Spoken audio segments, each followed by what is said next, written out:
Hi, my name is Anella and I'm in Don Luba's ETE 100 class at St. Clair Community College. Today I will be showing you a 555 timer circuit that has a variable oscillating sourcing to output to drive the coil of a relay used to isolate and control the on and off states of two LEDs that are connected by a Wheatstone bridge to sense darkness. So this will be the circuit I'll be showing you today. Here we have our 555 timer.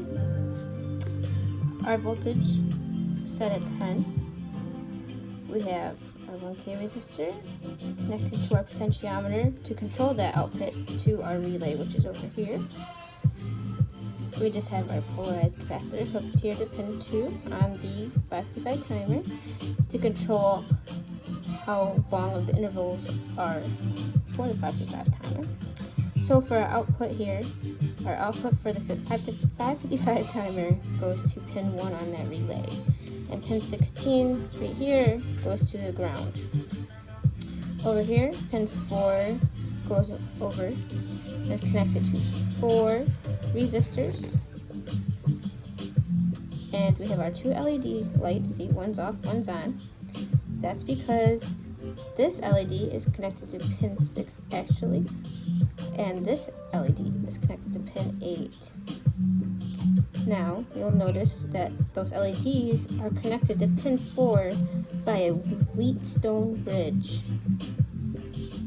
And I will go over that momentarily. So here's that circuit once more. The 555 timer, potentiometer, our relay right here, and our LED circuit with our 4 resistors and that Wheatstone bridge I was mentioning.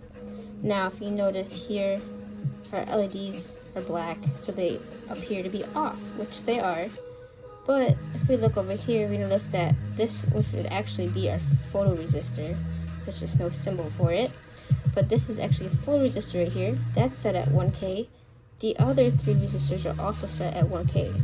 So what our Wheatstone bridge will tell us, well, if these are all 1K, that means it's balanced out. So if it's completely balanced, that equals 0. So that means there's 0 voltage flowing through here. And our 2 LEDs being off proves that. Alright, so here's our circuit actually built. I'm at home, so I'm just using a 9-volt battery. So let's see what we got. We connect. Alright, seems to be working. Alright, I'm just going to go through this real quick. Right here we have our potentiometer. So that's our variable source right there. You hear the clicking. Okay.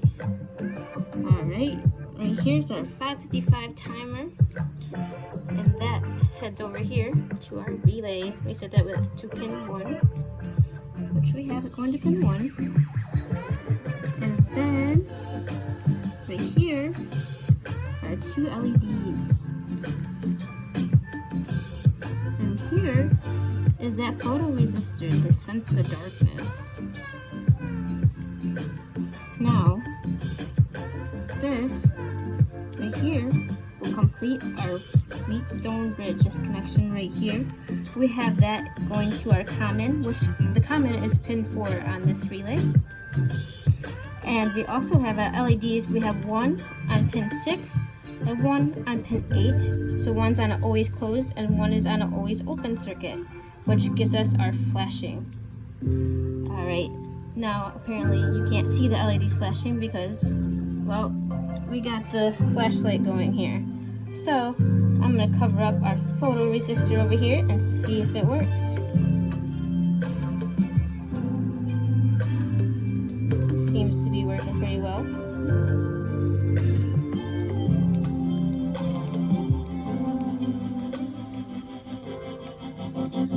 Now let's turn down that resistance. Now look at it.